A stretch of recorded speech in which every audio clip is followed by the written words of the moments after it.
Good morning. Let's start with a song. You may want to stand up. This is kind of a nice song to rock out a little bit. Or sway, maybe. There is just one presence, there is just one light, shining in the world like a beacon in the night. There is just one power we all can share, one great power everywhere. One great power, one great love, big as the ocean and the skies up above. One great spirit waiting in prayer, one great power everywhere. There is one great power everywhere. There is just one purpose, there is just one spark, burning in our souls like a candle in the dark. There is just one chorus we all can sing, with one great power let it rain. One great power, one great love, big as the ocean and the skies up above. One great spirit waiting in prayer, one great power everywhere. There is one great power everywhere. One great power, one great power, one great power, one great power, one great power, one great power, one great power, one great power, one great power, one great power everywhere.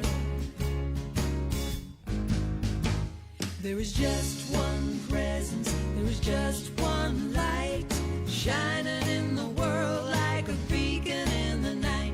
There is just one power we all can share, one great power everywhere. One great power, one great love, big as the ocean and the skies up above. One great spirit waiting in prayer, one great power everywhere. There is one great power everywhere. One great power everywhere. All right, please be seated. Yes. Get your country on this morning, right? Yeah. Let's welcome everybody to Unity of Hagerstown, whether you're here in person or watching virtually. We are happy that you are joining us today. And let's begin with an opening prayer, shall we? Taking a moment, settling in, finding our center, recognizing there is one power, one presence, active in the universe, active in our lives. And we lean into this understanding that this presence is our highest and best self, is that Spirit of God running through us, moving as us, and through all creation. And that we can trust this Spirit, this presence, in the guidance that it gives us, in the love that flows through us, and the peace that it brings. So we give thanks today for this opportunity to grow in understanding of this one big, great power. And we say, thank you, God. Amen. Now, if you will join me in our mission statement together. Unity of Hagerstown, a welcoming community, embraces spiritual awakening through affirmative prayer and meditation, creating a positive path of abundant living for all. And now we have the reading of the Daily Word with Diane Morgan. And as she comes up here, just in case you don't know what the Daily Word is, I will tell you it is a wonderful, inspirational piece that you can receive every day in your email inbox or with a hard copy. Thank you. Good morning. The word for today is healing. So let's go to our heart space and think about healing of ourselves and anybody else on our mind.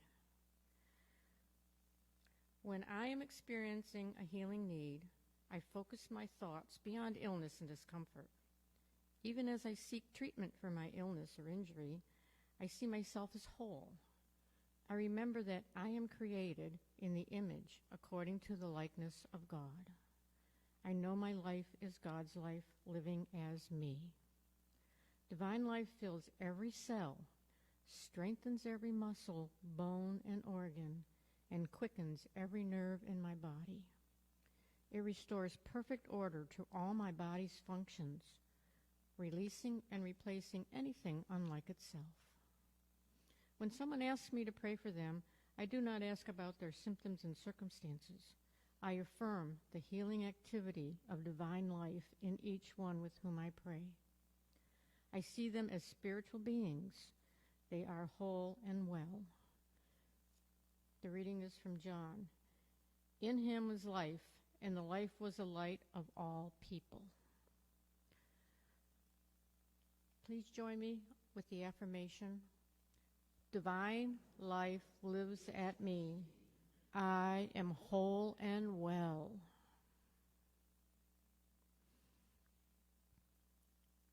In thanksgiving, let's say again. Divine life lives as me. I am whole and well. Thank you, Diane. Now we have another song, and I guess I wanted to rock out a little bit because if you feel like standing and dancing, please do. Well, I'm saying yes, yes, yes, yes, yes to life. I'm saying yes, yes, yes, yes, yes to life. I'm saying yes, yes, yes, yes, yes to life. I'm saying yes, yes, yes, yes, yes, yes. Woo! Yes to life. I'm saying yes to life right now. Yes, yes. The spirit of love within me is expressing itself right now. The spirit of joy within me is expressing itself right now. What are we gonna create today? The universe is ready to play. Yes, Spirit surely will lead the way. If you just say yes, I'm saying yes, yes, yes, yes, yes to life. Ooh, I'm saying yes, yes, yes, yes, yes to life. I'm saying yes, yes, yes, yes, yes, yes to life. I'm saying yes, yes, yes, yes, yes, yes. Woo! Yes to life. I'm saying yes to life. Right here, right now. Yes. The spirit of life within me is expressing itself right now. The spirit of light within me is expressing itself right now. Whatsoever you conceive, if you believe it, you can achieve it. The universe will always agree. If you just say yes. I'm saying yes. Saying yes. I'm saying yes. Saying yes, yes, yes. I'm saying yes. I'm saying yes. Yes to life. I'm saying yes. Yes, yes, yes, yes. Woo! Yes to life. Oh, I'm saying yes.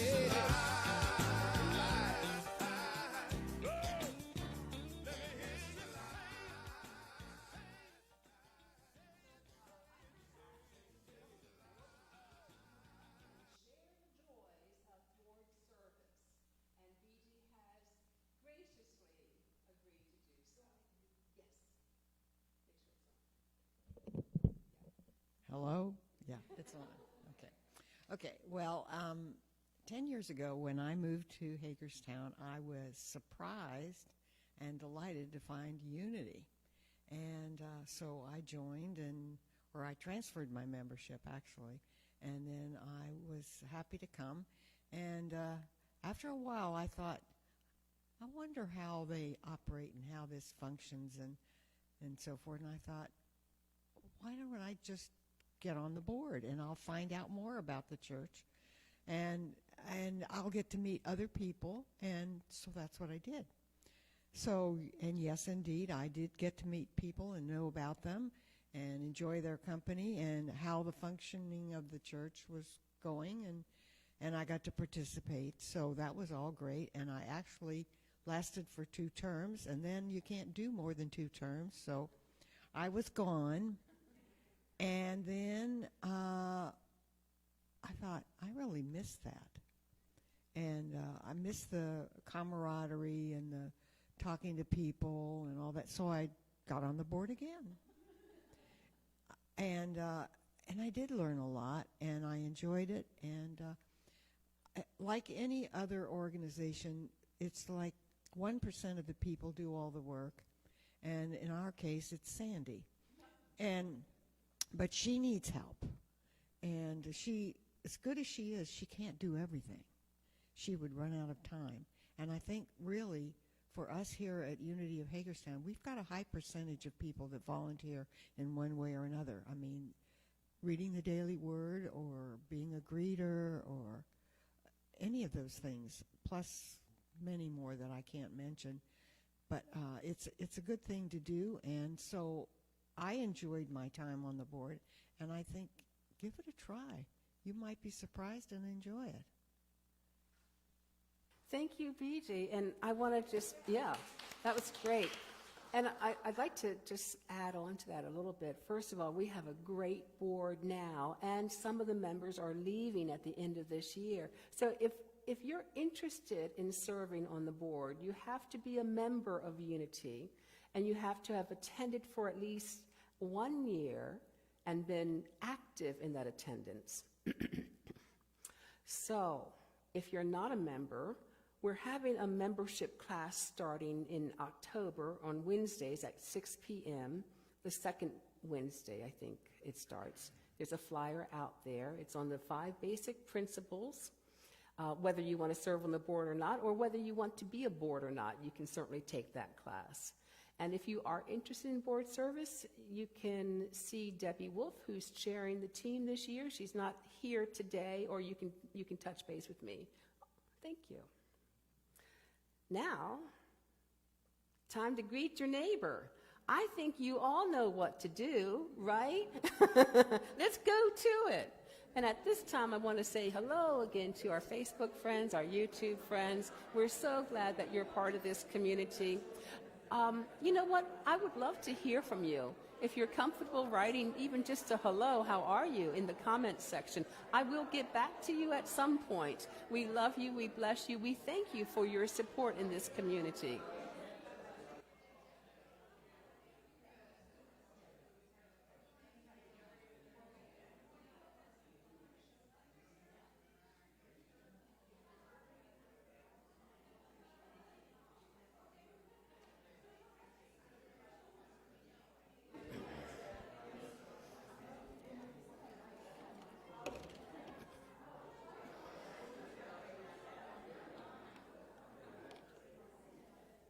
Okay, if you can hear my voice, please be seated. If you can hear my voice, you got quiet all of a sudden, so I think everybody can hear my voice. And a pretty little song. One of these days I'll learn what I'm doing with this. Or not. Okay. There we go. Okay, so we have been looking at prosperity the past couple of times I've been up here.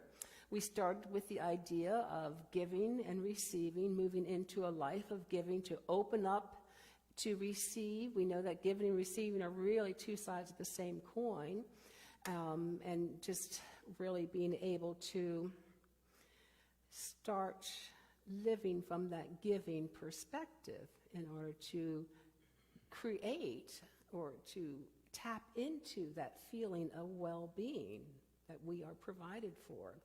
And then last week I talked about building a vision for your life, holding a vision of highest possibility, and stepping into that little gentle nudge of spirit for us to be more loving, to be more creative. Creating a personal vision, it kind of provides a roadmap, if you will, for our consciousness to follow so that we can manifest that. And then today, I think I'm going to lose my voice. I'm not affirming that.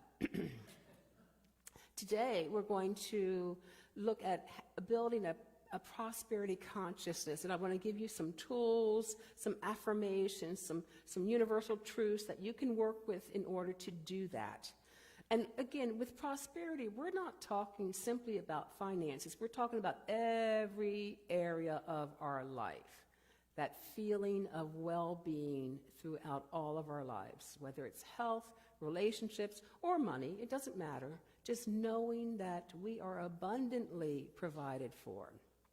So we understand that our personal belief system determines how we experience our life, right? If we start off the day, say, this is a great day, we'll probably have at least a great morning. You know, if we start off, roll out of bed and say, oh, I don't want to be here, well, it's going to influence our life. So most of us probably have examined beliefs that we inherited from our families, and maybe there's an area or two that we haven't examined. And I'm going to use the area of finances, but again, this can translate to every area of your life, whether it's relationships or health, it can translate. So we may have inherited stories about limitation. My own personal story I inherited was money doesn't grow on trees. And so I understood from that I had to work hard for my money. That should be a song.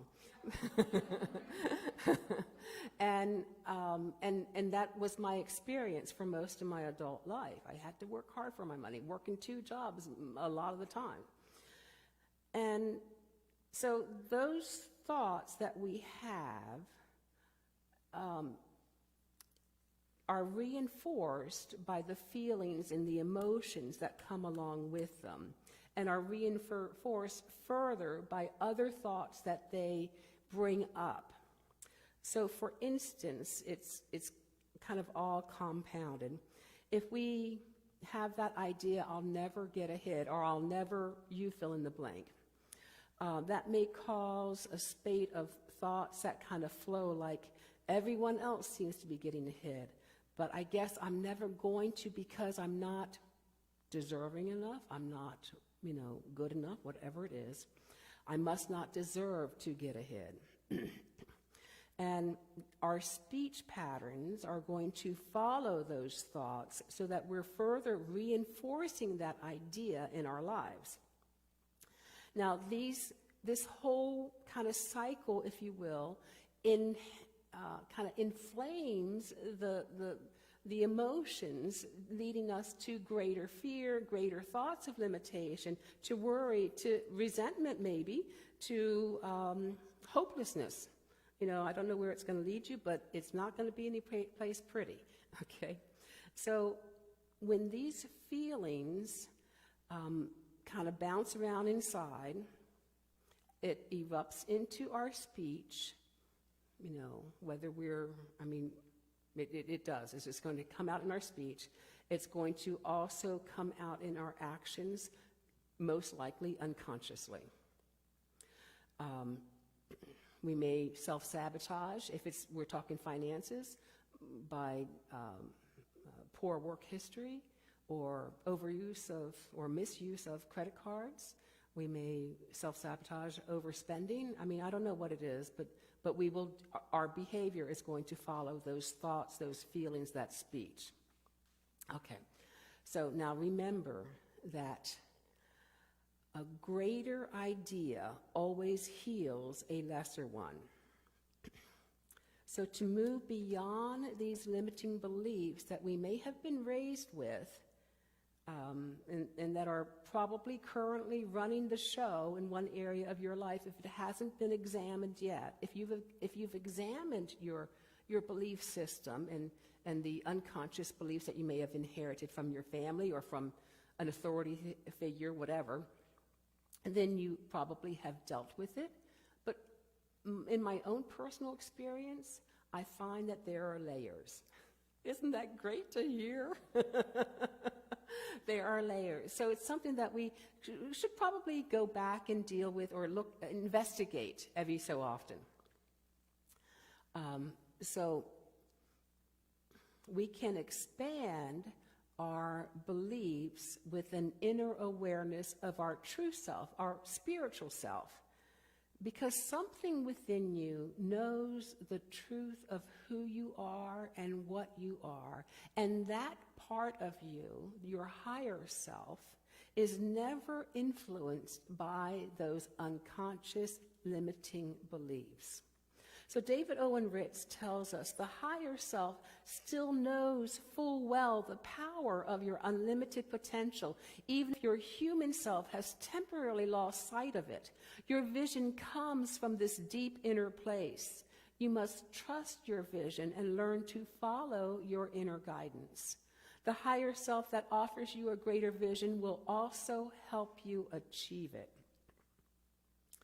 I recently read, I think it might have been in the Science of Mind magazine, so if you subscribe to that, you may have read it too, a story or a snippet about Laszlo Polgar, who studied the nature of intelligence and came to the conclusion that a child could become a genius through intentional child rearing and practice.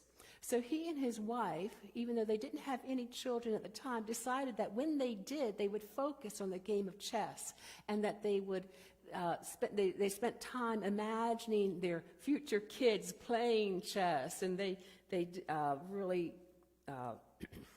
really spent a lot of time with this. And they finally did have 3 children. 3 daughters, and the eldest began playing chess at the age of 4, and within 6 months was defeating adults. By age 14, the middle child became a world champion and later a grandmaster. The youngest became the youngest grandmaster of all time and was the top-ranked female chess player in the world for 27 years. Now, we are definitely products of our upbringing. And yet, if we began life with less than ideal surroundings, we can see that we may need to change some of those beliefs that our upbringing brought. And the good thing is that we can. We have the power to do that. So the 7, or I guess it's maybe 6 or 7 truths that I'm going to show you can help you replace any ideas of limitation that you may be holding on to with a greater truth. To lift your awareness above those limiting beliefs that you may be currently operating from, even on an unconscious level. And as you work with these truth statements, you can feel the truth in your hearts, and they can ring true to you, hopefully. And working with them on a regular basis can allow you to become unstuck in whatever area you're stuck in and move once more into that flow of life. So, the first universal truth is God is the one and only source of our good. Done. Right? Done. Although, it may seem as if our good comes from other sources. Maybe the stock market, maybe our paycheck, maybe an inheritance. It may seem like it's coming from outside of us. But this, my friends, is really kind of not all of the truth. It's not an illusion necessarily, but it's not the full truth. Because these people, places, and things are individualized expressions of God. All things are made of that divine spirit. So God is the infinite whole, the creator and the creation, the substance that is in back of everything. So to really incorporate this truth in your life, remind yourself as often as you can think of it, God is my source. You can play Karen Drucker's song, God is my source, all day long if you want. In Psalm 37:11, it says, the meek shall inherit the land and delight themselves in abundant prosperity. Now, meek, metaphysically, means that part that brings love to any situation. So as we let our hearts open to whatever it is that we're facing, we delight in abundant prosperity. The next truth is abundance is a here and now reality. We live in an opulent universe, endlessly expressing itself in beauty, in depth, but it may not always seem like it when we look on the outer. We often confuse a situation or the facts of a situation with the truth. The fact may be I only have X amount of money in the bank, but the truth is I live in an opulent universe. That abundance is here and now. Situations can change, but the truth, that spiritual principle, does not change. Our experience is sometimes limited, but the truth remains the same. Abundance is the energy of God in action. Even though we may sometimes block that energy flow in our own lives through those limiting thoughts, that abundance never stops being. So to live this truth and to learn to embody it in your life, affirm the presence of God's abundance despite appearances. And we have a great example for this. Ever hear of the story of the loaves and the fishes? Our elder brother showed us not to look at what's in front of you, but to know that abundance is here and now. Look beyond appearances to the spiritual reality. And then abundance is inexhaustible. So everything in the material world originates from the invisible side of life, if you will. If I have an idea to knit a sweater, I have the idea first, and then the sweater is knit. Or maybe not in my case, but but you understand it begins with an idea. The visible world is the world of people, places, things, material conditions, and it is the home of spirit in material form. The invisible world is the realm of ideas, potentials, possibilities, and it is unlimited, it is inexhaustible. The visible world is finite, it's temporary, and it's constantly changing.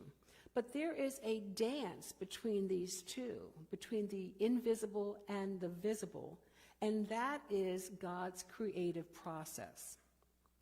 So to live this truth, we really embrace and rejoice in that inexhaustible flow of good through your life. It may be coming as ideas, but those ideas may translate into a new relationship, better health, more finances, who knows? It's an inexhaustible flow of abundance. We also learn to, again, that law of giving and receiving. Give generously. And remember that what we give away in faith returns to us. It may not be in like manner. In that I mean, if we give our time and talent to a job, it's returned to us in paycheck, right? If we come to church and give in the offering, it's returned to us through, hopefully, community, through inspiration, through uplifting, through prayers. So it will come back to us, but don't be looking for a penny and a penny. I give a penny, I get a penny. It doesn't really work that way. It's energy. Okay, then God is meeting your every need at every moment according to your acceptance. We determine how abundantly God will meet our needs. If we desire a richer experience of life, we need to raise our level of acceptance. We decide how much we can accept through what we give to life and how, the attitudes, the intention, the awareness, how we give it with the time, treasure, and talent that we give. That creates a measure of our acceptance. In the Hebrew scriptures, a woman came up to the prophet Elijah and said, "Your servant, my husband, has died, and you know that he had honored God, but the man to whom he owed money has come to take my 2 children to make them serve him in order to pay the debt." And Elisha said to her, "What can I do for you? What do you have in the house?" And the widow said that, "I only have a jar of oil." The prophet told her, "Go around and collect empty jars, as many as you can from your neighbors, and then go into your house with your son, shut the door, and take your jar of oil and fill up all the other jars." And that's what she did. And when the last jar was full, the oil ran out. She came out and told the prophet, and he said, "Go and sell the oil, pay what you owe, and live on the rest." As much as we are able to accept comes into our lives. Now, metaphysically, a widow stands for someone who has forgotten who they are. They've lost sight of who they are. Oil is symbolic of love in that it's used to anoint, to see the holiness of one. And Elisha is really a forerunner of Jesus, the I am within us. So if there is a part within that forgets who we are as a spiritual expression of God, there is also a part within us that will remind us. Okay, so moving on. Everyone deserves abundance. So this is something that some may struggle with, because we may think that our good takes away from the good of others. But there is an infinite amount of possibility in the universe. And it may not be obvious in the world today, looking at all the conditions that we're seeing. However, there's an infinite amount of abundance in the realm of possibility, potential, and ideas. So our job is to believe it individually for ourselves, that we deserve an abundant life, that we don't need to feel guilty or undeserving in claiming it, and that all people deserve it. Not just those who are coming to Unity, but everybody deserves it. And as we claim our good, we help heal others, allowing them, it's like giving them permission almost, as Marianne Williamson might say, to claim it for themselves. So to really live this truth and to learn it and to bring it into our lives, you have to learn to love yourself and know that you are worthy. And then we extend this awareness to everyone around us. And then your vision is your inner awareness of your naturally abundant self. Something inside you wants to push beyond the limiting beliefs that have held it down and lift you into higher expression. It's telling you of the person or the spiritual being that you are. We can trust this vision. David Owen Ritz tells us your vision is your personal insight into your own unique higher possibilities.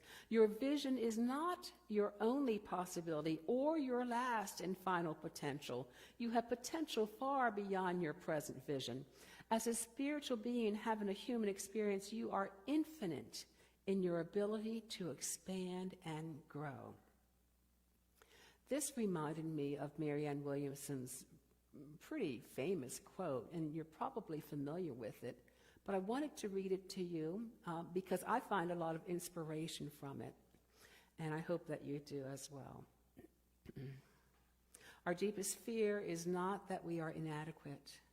Our deepest fear is that we are powerful beyond measure. It is our light, not our darkness, that most frightens us. We ask ourselves, who am I to be brilliant, gorgeous, talented, fabulous? Actually, who are you not to be? You are a child of God. Your playing small does not serve the world. There is nothing enlightened about shrinking so that other people won't feel insecure around you. We are all meant to shine as children do. We are born to make manifest the glory of God that is within us. It's not just in some of us, it's in everyone. And as we let our own light shine, we unconsciously give other people permission to do the same. As we are liberated from our own fear, our presence automatically liberates others. And then finally, here's the last one. Your inner guidance will lead you towards the fulfillment of your vision. You know, last week we worked on a personal vision. And you may have no idea of how to bring that about, how to manifest it in your life. Too often we come up with a vision and have no clue how to do it. But there is something within us that does know. The same wisdom that created the vision within you will lead you to it. Just like a seed knows how to grow under the right conditions, the seed idea of your vision will grow when we give it the time and attention needed through prayers, through meditation. That's where we gain the clarities often. And it will draw to itself that which it needs to bring it into being. Our job is to nourish it and give it room to grow.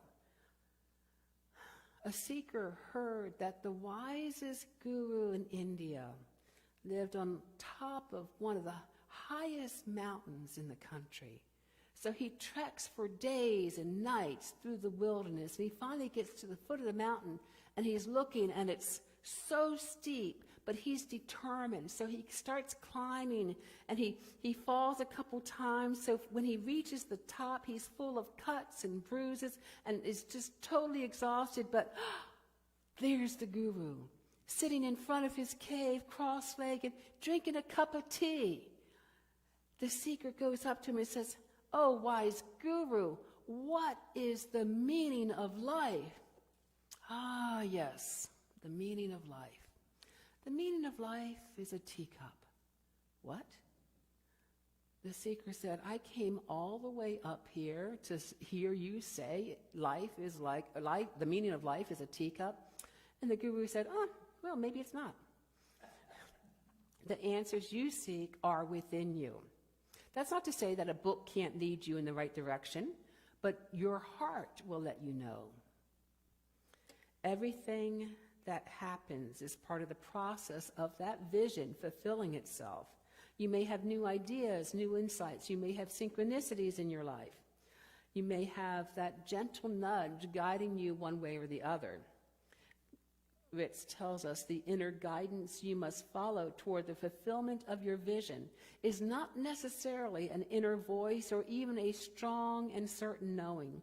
It is usually offered in many small and subtle ways in both your inner and outer life. The key is to pay attention, watch, and listen. Astronomer Bob Williams received harsh criticism in 1995 from his peers when he continued to point the Hubble telescope at a small postage-sized stamp in the sky.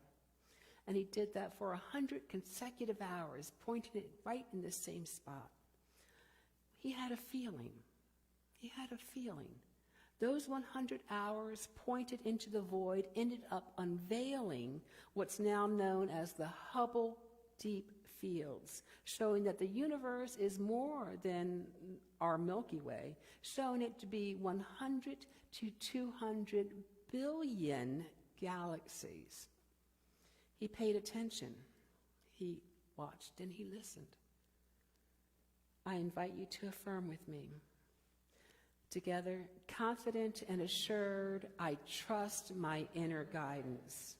We're going to move into a time of meditation, and I'll be using a reading of the daily word for that, for the guidance. It'll be followed by a period of silence, and we'll come back with a chant. So let's go ahead and get comfortable, closing our eyes to the outer distractions.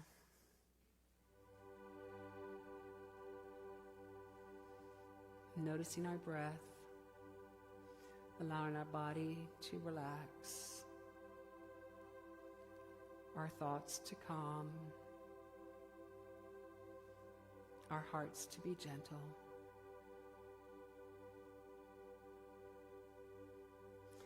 Isaiah 42:16 says, I will lead the blind by a road they do not know.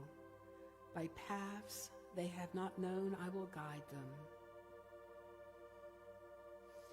Road signs such as stop or yield give instructions to help us navigate the road, but divine guidance comes from within. It emerges as a feeling, an instinct, a repeating thought, or an impression. Inner guidance may come in a slow dawning of awareness or in a flash of insight. To access divine guidance, I become a spiritual observer. I notice the world around me and within me. Through centering prayer and mindfulness, I gain a deep understanding, a sense of assurance that brings me peace. With gratitude and positive anticipation, I follow my inner guidance. Confident and assured, I trust my inner guidance.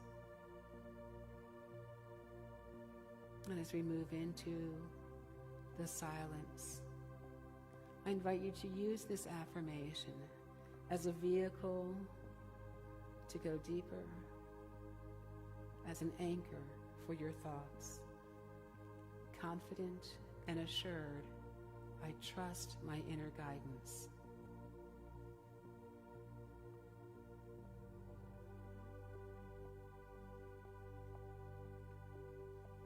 Confident and assured, I trust my inner guidance.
And as we bring this time of meditation to a close, I invite you to rest comfortably as this song plays or join in with it.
I invite you to affirm with me our offertory prayer.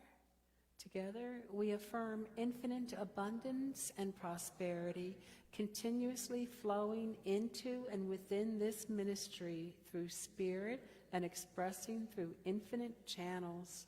And we affirm the wisdom, understanding, and discernment in all matters as Spirit guides us along our path. Amen.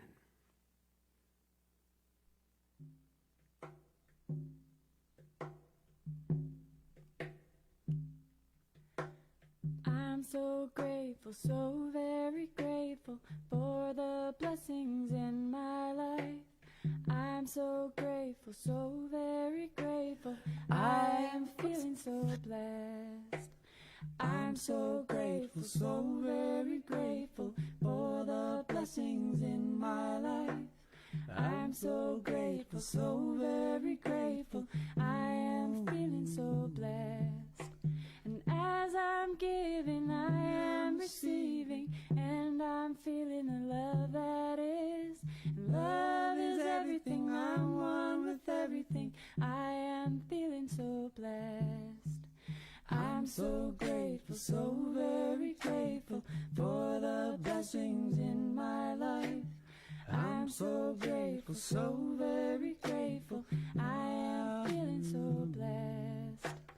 I'm so grateful, so very grateful for the blessings in my life. I'm so grateful, so very grateful. I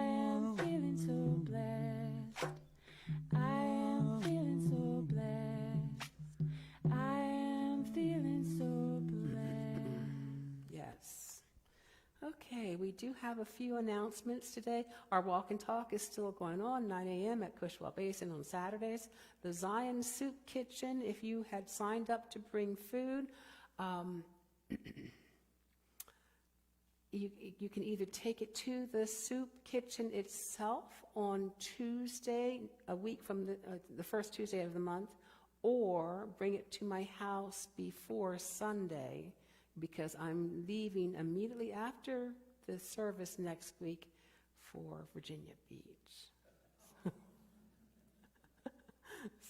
So it's just coordinating how to get there.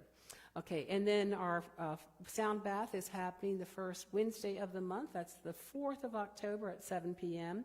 Our Mind, Body, Spirit Fair is going on October 7th.